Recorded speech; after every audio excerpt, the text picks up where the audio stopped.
and freedom of the press. Pakistan में क्योंकि first amendment नहीं है, इसलिए वहां पे मीडिया आजाद नहीं है, प्रेस आजाद नहीं है। पाकिस्तान की इंसल्ट हुई है, यानी कि हमारी इज्जत का फालूदा हुआ है। अमेरिका के उपराष्ट्रपति का पाकिस्तान को लेकर बड़ा बयान सामने आया है। मीडिया स्वतंत्रता को लेकर पाकिस्तान पर सवाल उठा दिए गए हैं। पाकिस्तान में पूरी तरह प्रेस की आजादी नहीं है। यकीन जानिए, मेरा दिल दुख रहा है बतौर पाकिस्तानी। और इन्हें बताया गया कि आप एक टिश्यू पेपर है, आपको टिश्यू पेपर की तरह इस्तेमाल करना है। अगर आप अच्छी तरह हमारा गंद उठाएंगे तो आपकी थोड़ी देर के लिए आपकी इज्जत रहेगी, आप हमारी जेब में रह सकते हैं, लेकिन अगर आपने काम ना किया तो आपको टिश्यू पेपर की तरह इस्तेमाल करके फेंक दिया जाएगा। उसके बाद ट्रंप ने जो इंटरव्यूज दिए उनके क्लिप सोशल मीडिया पे बहुत वायरल हैं, जिसमें वो पीएम मोदी की तारीफ करते दिखाई दे रहे हैं। भारत G7 का परमानेंट मेंबर बन जाएगा। अब वो 50 मेंबर पार्लियामेंट जो है बरतानिया के, जब वो ये कहते हैं जी आज़ाद कश्मीर में जो सूरत हाल है इसको संभालें आप, ये तशवीशनाक है। अच्छा, लोगों की लाशें नहीं दी जा रही। पॉसिबल है, क्योंकि आप देखिए ना, भारत की इकोनॉमी हो गई है $4 ट्रिलियन की, तो एक मेजर इकोनॉमी तो है। जीडीपी उनकी भारत 4 ट्रिलियन तक पहुंच गई है और वो तरक्की भी आगे भी चल रहे हैं, बढ़ रहे हैं। यूरोपीय यूनियन का GSP प्लस स्टेटस इस चीज की डिमांड करता है कि आपके मुल्क में फ्रीडम ऑफ स्पीच हो और फ्रीडम ऑफ प्रेस हो, ये दोनों नहीं है। और जैसे कि आप जानते हैं G7 में इनकी मुलाकात भी हुई है। उसके बाद ट्रंप ने जो इंटरव्यूज दिए उनके क्लिप सोशल मीडिया पे बहुत वायरल हैं, जिसमें वो पीएम मोदी की तारीफ करते दिखाई दे रहे हैं। उसके अलावा उन्होंने ये भी कहा है कि भाई अगर आप कि ये जो तारीफें हैं नरेंद्र मोदी की, अच्छा मजे की बात देखें, ये अगर आपको वीडियो में दिखाऊं, ठीक है, तो ये यहाँ She's got a great look, you know. Looks don't matter, right? You know, we don't like that. They say don't talk about looks. But he's, you know, he's tall. He's 6'2". He's got a great stature. He's got great confidence, and he's smart. Modi in a very different way. He's just highly respected. I've seen, you know, I know the real Modi is a very tough cookie. इसका मतलब क्या है? I'll tell you, I got to know. इसका मतलब क्या है? इसका मतलब बड़ा सीधा साधा समझिएगा। इसका मतलब ये है कि जो वो मोदी की जो बात कर रहा है और शी जिनपिंग को, एक डेमोक्रेट है, एक अथॉरिटेरियन लीडर है। अगर डेमोक्रेट प्रेसिडेंट यहाँ पे बैठा होता व्हाइट हाउस के अंदर, वो तो कभी भी शी जिनपिंग की तारीफ ना करता, टू बी ऑनेस्ट। अगर एक डेमोक्रेट होता, वो कभी भी शी जिनपिंग की तारीफ ना करता। मैं आपको बड़ी क्लैरिटी से बता रहा हूँ, वो कभी भी तारीफ ना करता।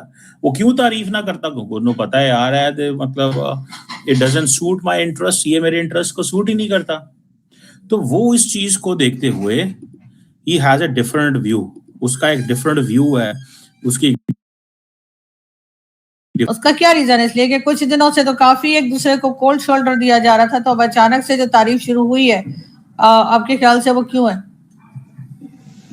देखिए, इंटरनेशनल डिप्लोमेसी में जो छोटा मोटा मैंने पढ़ा है वो ये पढ़ा है, ये सीखा है कि अगर आप सो कॉल्ड दूसरे को तोड़ ना पाओ या अपने साथ जोड़ ना पाओ, तो आप उसके साथ जुड़ जाओ।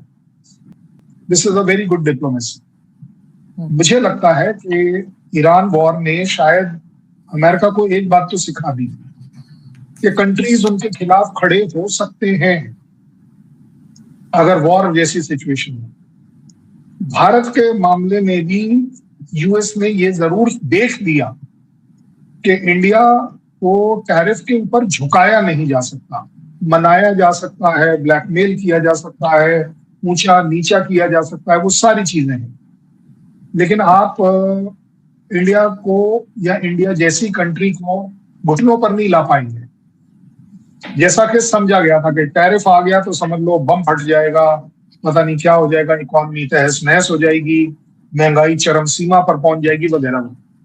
सो कहीं ना कहीं ट्रम्प साहब ये रियलाइज जरूर कर रहे होंगे, उनके एडवाइजर्स भी, क्योंकि उनके एडवाइजर्स ने तो शुरू से कहा था कि जनाब ये आप टैरिफ वाला जो चक्कर चला रहे हो, ये आप कुछ अच्छा नहीं चला रहे हो। और इसीलिए आप देखते हैं कि उनकी सुप्रीम कोर्ट में वो ये वाला केस हार भी गए और काफी हद तक टैरिफ रिलेटेड कंट्रीज को उन्हें रिफंड भी करना पड़ेगा।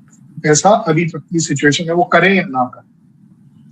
बात निकल कर आती है कि तारीफ कर रहे हैं या, मुझे तो आज तक कभी भी ट्रंप ये बोलते नहीं सुने गए कि भारत या मोदी खराब है, दुनिया के लिए खराब है, उनके लिए खराब है, या किसी के लिए भी खराब।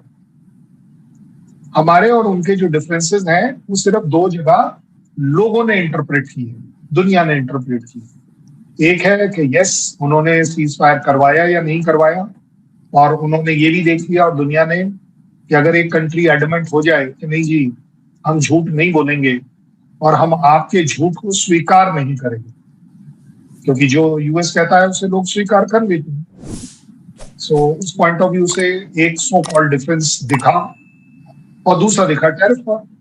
इसके अलावा दुनिया की ऐसी कोई पॉलिसी या कोई ऐसी जगह नहीं है जहां हमारे डिफरेंसेस दिखे हैं। और मैं तो ये भी कहूंगा कि उन डिफरेंसेस के बावजूद, और पहले तो यही बात होगी कि वो डिफरेंसेस क्या है। सो मेरा आकलन कहता है to intelligent mind always discuss things, they may not think alike. हमारी और उनकी सोच एक जैसी नहीं हो सकती, कोई बड़ी बात नहीं है। दो इंटेलिजेंट माइंड का यही होता है। ऐसा नहीं है कि उन्होंने कह दिया दिन में कि रात है और रात में दिन है, तो हमने भी कह दिया दिन में रात है और दिन में रात में दिन है। सो ऐसा नहीं। और मुझे लगता है कि वो बड़ा मतलब इस बात को शायद समझ रहे होंगे और उन्हें दिख रहा होगा कि मोदी को ब्रेक करना मुश्किल है, तो मोदी को अपने साथ चलाओ। उन्हें दिख रहा होगा कि मोदी के होते हुए सरकार में भारत को किसी भी बात के ऊपर दबाव लाकर नीचे करना इम्पॉसिबल होगा, शायद वो भी उन्हें दिख रहा होगा। I think what he is doing, जो एक अंग्रेजी में बड़ी अच्छी सी कहावत है कि makes things more simplified so that people can perform better. बड़ी सिंप्लिसिटी की बात है। आरजू काजमी साहिबा सुंदर लग रही है, अच्छी लग रही है, अच्छा बोल रही है। अगर बोलूंगा तो जायज बात है, सुंदर आरजू साहिबा मेरे से अच्छे सवाल पूछेंगी, सरल सवाल पूछेंगी। अगर डिफिकल्ट तरीके से मैं पेश आऊंगा तो वो भी डिफिकल्ट सवाल पूछेंगे। टिट फॉर टैट वाली बात होगी।